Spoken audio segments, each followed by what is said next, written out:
Qui est l'MVP de cette rencontre? Honneur au premier buteur de la soirée, Dave Apadou, non, Bradley Barcola, à vous de jouer. Oui, c'est Bradley Barcola parce que c'est pendant très longtemps lui qui a porté cette attaque du PSG dans ce match. C'est lui qui a fait la différence, c'est lui qui a fait l'ouvre-boîte, comme on dit. Il a été présent dans tous les secteurs de jeu, il a fait des différences folles, il a été efficace, il a vraiment, vraiment porté cette équipe. Alors que Kvara, je trouve qu'il est venu parachever un rapport de force qui était en train de pencher du côté de Paris. Donc je trouve que Bradley, c'est plus fort. Ok, il a ouvert la boîte, l'autre l'a fermée peut-être. Faut-il commencer la soirée ou mieux la terminer? Kvaratskhelia pour Jérôme Alonso. Mais surtout le mérite d'avoir digéré. Il y a aussi la réaction du champion. Barcola fait un match fantastique, c'est vrai, mais celui qui plie le match, celui qui t'assure presque la qualification, c'est Kvara. C'est Kvara par son activité, par ses buts fantastiques, par sa vista, par sa manière aussi d'amener les autres derrière lui. Barcola, il a fait un bon match, mais dans la rentrée de Kvara, je vois quelque chose d'animal, je vois quelque chose que j'ai pas vu depuis longtemps chez lui, et je trouve en plus que pour la suite, c'est très très très bon signe. Nicolas Villas. Moi, alors, ne serait-ce que parce que Barcola, on lui reprochait le fait de ne pas être assez décisif en Ligue des Champions, ce qui était un fait, ça faisait plus d'1 an qu'il ne marquait pas, rien que pour ça, ce qui est cette symbolique. Et je trouve que justement, puisqu'on est dans le symbole, il illustre, il incarne un peu cette fameuse montée en puissance dont on se demande si elle débute ce soir pour le Paris Saint-Germain. Barcola, ça a vraiment été ça. Et après, c'est pas enlevé du mérite à Kvara, mais Kvara, il rentre en fin de match face à une équipe qui a été un peu plus fatiguée par Barcola notamment. Et moi, Barcola, au-delà d'ailleurs du but et des stats, moi, j'ai trouvé hyper intéressant techniquement. Enfin, il a vraiment apporté tout ce qui lui manquait en Ligue des Champions jusqu'ici. On rebascule du côté de Kvara avec Étienne Moati pour conclure. Pour moi, c'est une deuxième arrivée de Kvara. Comme la saison dernière, il arrive en hiver et la saison du Paris Saint-Germain, elle bascule du bon côté parce qu'il met une intensité, il met un talent, il met une agressivité qui est le synonyme des grands joueurs de Ligue des Champions. Et là, ce soir, c'était un très grand joueur de Ligue des Champions qui a ramené le PSG donc, sur le toit de l'Europe, en tout cas pour ce soir. Donc moi, je retiens cette entrée avec de la rage, avec de la hargne et avec aussi beaucoup de promesses. Ce super duel a été exceptionnel, d'une qualité, d'une courtoisie, d'une précision, d'une rigueur. C'est du niveau Ligue des Champions. Bonsoir.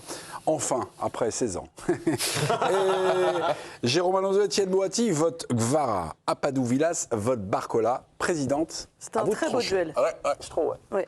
Je pense que je les ai un peu incités à se donner du mal. Vous êtes la Luis Enrique de ce plateau. Vous les vexez, vous les piquez, vous les... Je suis un peu la Luis Enrique de ce plateau, mais vu que je suis quand même un peu plus lucide que Luis Enrique, je vais donner le point à l'équipe Kvaratskhelia, Étienne Moati et Jérôme Kinski Alonso, comme on le surnomme.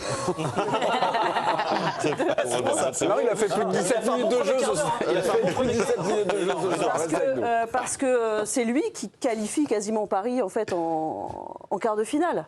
Il entre à 2-2. En une demi-heure, il y a 5-2. Donc un scénario complètement transformé par un niveau de jeu. Enfin, moi, j'adore ce joueur. Je pense que c'est vraiment le joueur d'une autre trempe dans cet effectif-là. Comme le dit Étienne, il te fait des gestes, des buts, un but venu d'ailleurs. Le but qu'il met, la frappe sèche qu'il met là, alors qu'il est masqué, il n'a pas d'élan. Enfin, qui d'autre?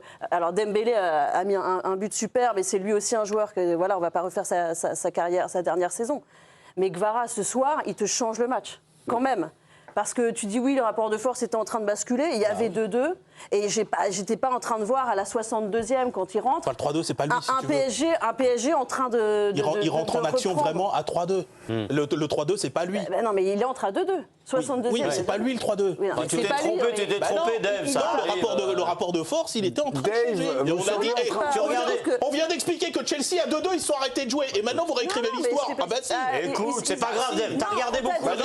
Justement, on te dit à 2-2, ils ont essayé de jouer la sécurité défensive quand même un peu plus. Oui. Et vu qu'un joueur phénoménal est entré, malgré ça, ils ont repris 3 buts, dont 2 de l'exceptionnel. Ouais, le 4-2 et 5-2, je ne retire rien. Mais je trouve quand même que celui qui porte l'équipe quand le rapport de force est équilibré, c'est Barcola. C'est Barcola. Moi, je veux bien qu'on fasse. D'ailleurs, pourquoi à l'équipe on note pas les mecs qui jouent 20 minutes d'après vous? Non, mais je sais pas. Parce que c'est pas la même chose. C'est pas la même chose que de porter une équipe pendant 4 ans. On n'a pas noté, c'est le MVP. Il fait en une demi-heure 2 buts, une passe D. Et tu m'expliques, ah ouais, non, mais c'est pas lui, il y avait un rapport de force qui est en train de s'inverser. Pourquoi pas? Dave, je pense que. Mais moi, je pense que c'est lui qui fait la qualif du PSG. Attendez, deuxième coup, Jérôme Alonso. C'est que sur l'action du 3-2, Dave a raison, factuellement. Mais la vérité, c'est qu'à 3-2, t'es pas qualifié dans l'absolu. Alors que Kvara t'assure quasiment la qualification. Oui, et pour moi, ça change tout, ça. Non, mais ça, je suis d'accord avec ça. Mais moi, je trouve que tant que le rapport de force, et je mets jamais au même niveau un titulaire que quelqu'un qui finit un match 20 minutes, parce que les conditions sont pas les mêmes, parce que la fatigue n'est pas la même chez l'adversaire. Moi, je trouve que tant que Chelsea est très très costaud, celui qui les regarde droit dans les yeux, c'est Barcola. Et il répond aussi à un truc, le soir où Kvara est sur le banc, il répond à un truc. Il répond sur l'efficacité et sur le niveau. Parce qu'il aurait très bien pu, lui, qui n'a jamais trop brillé dans ces matchs-là. Geoffrey, je vous ai écouté, ce Super duel était passionnant. Ouais. À un moment, il y a eu, on va dire, un même critère. Barcola, finalement, a répondu et a enfin répondu aux attentes, a corrigé peut-être ses petits défauts. Et puis, Kvara, c'est pratiquement un deuxième retour, une deuxième signature. Et ça augure des choses de bien pour la suite. Et pour la suite, quand même, la présidente, c'est vrai, l'argument est... À 5-2, ça change. Les deux derniers buts. Non, mais le seul truc, moi j'entends les arguments sur Kvara et je suis totalement d'accord d'ailleurs moi que Kvara. Et c'est lui qui décale sur l'erreur du gardien, c'est lui qui décale vite. C'est-à-dire en gros t'en as un qui fatigue et l'autre il arrive et il achève si tu veux. Mais moi il y a le truc surtout c'est que ce soir, je ne suis pas surpris par ce que fait Kvara. En revanche, ce que fait Barcola ce soir, ça me surprend. Moi, c'est plus ce côté-là. Il a déjà fait des matchs comme ça. Surtout en Ligue des Champions. Surtout, il en a fait dernièrement. Il est très bon depuis un moment. C'était le seul qui surnageait dernièrement dans l'attaque du Paris Saint-Germain. Pas en efficacité. Bah oui, admettez que il commençait à revenir. Si tu regardes ses stats en Ligue 1, elles sont. Il rate beaucoup, mais il est quand même parmi les meilleurs buteurs de Ligue 1. Vous n'avez pas mis dire son but marqué contre Monaco, c'est un but de Barcola, c'est Tézé qui compte. En tout cas, pour être un nouveau champion d'Europe, il faut, comme il a fallu la saison dernière, signer un joueur au mercato d'hiver qui te fait changer ta saison. Il faut aussi... pour cette saison-là, que Kvara redevienne ce qu'il a été, parce que physiquement, c'est autre chose. Ça devient une vraie équipe Ligue des Champions quand il y a Kvara. Recadrons le débat, nous a dit la présidente. On s'est un peu éloigné. Non, mais le débat, c'était le MVP, c'était pas de savoir si c'était le meilleur match de Barcola de la saison. En effet. Parce que c'est à ça que répondent visiblement l'équipe de losers. Bah si. Je m'attendais pas à ce qu'il fasse ça. Merci, président. Giovanni Castaldi, juste avant les ça se trouve, le public Giovanni Castaldi, Dave Apadou, silence s'il vous plaît. C'est vrai que tu parles beaucoup. Giovanni Castaldi m'a présenté son aisselle gauche. Il a envie de parler sur le MVP. Kvara, Barcola, à vous de jouer. Non, même si c'est mon gars Barcola, que je l'adore, qu'il a fait un travail de sape formidable, Kvara c'est autre chose. En fait, il y a une petite séquence quand Désiré Doué fait son énorme erreur sur l'égalisation de Chelsea. Kvara a à peine commencé à s'échauffer et là Luis Enrique interrompt tout de suite l'échauffement du Géorgien, lui demande de rentrer et quand il rentre, en fait, ça on peut pas expliquer, c'est irrationnel. Ce joueur-là, il est différent, il est habité par autre chose. C'est un joueur de classe mondiale. Alors je veux rien enlever au Ballon d'Or Ousmane Dembélé, mais dans les grands soirs comme ça, même si sur 10, 15, 5, 7 minutes, ce que vous voulez, on s'en fout. C'est un mec qui n'est pas à la même altitude que les autres en fait et qui change le cours d'un match. Donc pour moi, c'est le Géorgien, le MVP et de loin. Juste à ce propos, Giovanni, est-ce que tu peux demander à Luis Enrique, mais qu'est-ce qui lui est passé par la tête pour ne pas le titulariser? Est-ce qu'aujourd'hui, après le match que fait Kvara, il pense peut-être à présenter sa démission? Oui. C'est bien troussé. Voilà. C'est la question qui s'impose. Moi, je pense que c'est la question inéluctable. Hein, voilà. Est-ce que vous êtes... c'est un bonhomme. Hein, ok, très bien. Merci beaucoup, Giovanni. Dans l'enthousiasme, vous avez dit que c'était votre frérot Barcola, donc on ne balance pas ses sources en plateau quand on est journaliste. Faites gaffe quand même, mon cher Giovanni. Moi, j'ai un autre MVP de la rencontre. Et vous l'avez un peu évoqué. C'est gars Philippe Jorgensen, là. Ah oui. Jorgensen. C'est l'un des meilleurs joueurs de Paris avec Kvara. Et Jorgensen, il a un poids considérable sur le match parce que là, c'est lui qui le fait tourner parce que franchement, là, on est en train de réécrire un petit peu l'histoire du match. Chelsea, moi, je les ai trouvés bons. Je les ai pas trouvés qu'ils n'étaient pas du tout dans leur match. Et tout le début de la deuxième mi-temps, Paris est complètement à la rue. Paris a beaucoup de mal à remonter le moindre ballon. Et franchement, il les relance complètement et il désespère ses coéquipiers. Entre le but de Dembélé à la 40e, et j'ai vu passer une stat sur Canal, vous savez les copains de Canal, 68e pour un tir. 0 tir. Pour un shoot de Paris. Et puis, quelques minutes plus tard, c'est le lob gagnant de Vitinha, 74e. 40e, 74e. Oui, pardon, Jérôme. Non, si tu vas sur le MVP improbable, en parlant de gardien, Safonov, 2-1, 1-2. Ah oui, la minute où ça tourne. Je m'excuse. Juste avant la pause. Non, mais si on cherche, Ouais, ouais. ben, 1-2, 2-1, Ouais. dans la seconde d'après. Ouais, aussi. Voilà, donc Ouais. je trouve qu'il a la main pas extraordinaire sur l'égalisation de Chelsea. En revanche, La première ou la deuxième? le 1 partout, il est Un dessus partout quand même.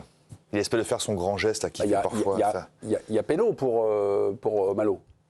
C'est le but de Malo ou c'est Oui, c'est le but de Malo Gusto. Ouais. Oui. Bah, il y a un peu péno, quoi. Enfin, Ouais. Malo est tout seul, Mais il a le bon. temps. Bah, il Il n'est pas va la lui. chercher au moment du rebond, quoi. Voilà. Non, bon. mais je pense que Mais en revanche, il y a une vraie bascule sur son arrêt d'après. Oui, Ouais. parce que c'est Bah là, c'est vraiment ce truc-là. Chelsea est proche de prendre le dessus. Mais après, avec Safonov, je pense qu'il faut admettre que c'est pas un gardien en valeur absolue de la valeur de Donnarumma, mais vraiment pas. Mais je pense que c'est quelqu'un qui gamberge pas. Et vu ce qui s'est passé au premier semestre avec Lucas Chevalier, c'est déjà beaucoup pour Paris. D'avoir un gardien qui est une espèce de... Mais il lâchera pas la gonfle, hein. Comment Bah ça? Le Safonov. Oui, non, mais Il a exactement. rongé son frein, ils lui ont mis donc C'est ça. Donnarumma Et qui était même meilleur dans que sa lui. tête, il a même du mal à Ils font accepter qu'il signer était derrière Chevalier, Donnarumma. le gars il est là, il a le Ah non, beefsteak mais et là, il de va toute façon, jamais le là, lâcher. là, C'est- l'histoire est Et pliée puis pour jusqu'à la fin de saison. au moins, Luis Enrique a l'air fixé sur un C'est ça. gardien. S'il L'histoire, elle est commençait à réglée. changer une fois de temps en temps en Ligue bah, c'est 1, terminé. Bah, D'ailleurs, on serait- voit bien ce qui se passe avec les gardiens qui changent. Oui. Regarde Chelsea, Exact. regarde le Tottenham. pauvre Tottenham. Tottenham, ouais. Donc au moins, Eh, c'est une question à poser à Rosenior, ça. il a le mérite, oui. Bah ouais, c'est une question à poser à Rosenior parce qu'il a considéré hier en conférence Giovanni de presse. Giovanni Non, mais il a considéré hier en conférence de presse. Je le cite de tête, donc ça va pas être les mots exacts, mais que c'est un poste, on va dire, lambda comme les autres, et que finalement, Mais- il choisit le meilleur. Et Mais c'est fou quand les coachs disent ça. Ça n'a aucun sens. Ça n'a jamais marché. J'ai un exemple, c'est Claudio Bravo, Ter Stegen, à Barcelone, il y a combien? 10 ans. Ouais, mais c'était fixé dès Ouais. le départ. Oui, Tu joues mais- telle compétition, toi tu Mais joues la Ligue des néanmoins, Champions. l'alternance, même fixée, les 2 matchs chacun, Navas, Donnarumma, ça a été une catastrophe. Ouais. À l'arrivée, les 2 ont perdu. Et Paris perd à Madrid parce que Donnarumma se trouve et qu'il n'aurait jamais dû jouer ce match. Bien sûr. Peu importe. Ça ne Et marche, ça marche jamais. même sur les, et un sur- coach sur les talentueux. ça marche même sur les mauvais gardiens. Là, vous mettez les 2 mauvais gardiens, à un moment, il y avait Trapp et Sirigu, je sais plus quoi, il y C'est avait gentil une pour eux, concurrence. ils vont apprécier. Ouais, ils sont pas si mauvais que ça, mais. Non, mais c'est pas des gardiens. C'est pas des gardiens extraordinaires. Bah, c'est les a Non, pas mais améliorés. quoi. c'est pas grave. Ça, mais tu- même ça personne ne- ne s'est envoyé dans Ça ne n'améliore marche- personne, en ne fait. marche jamais.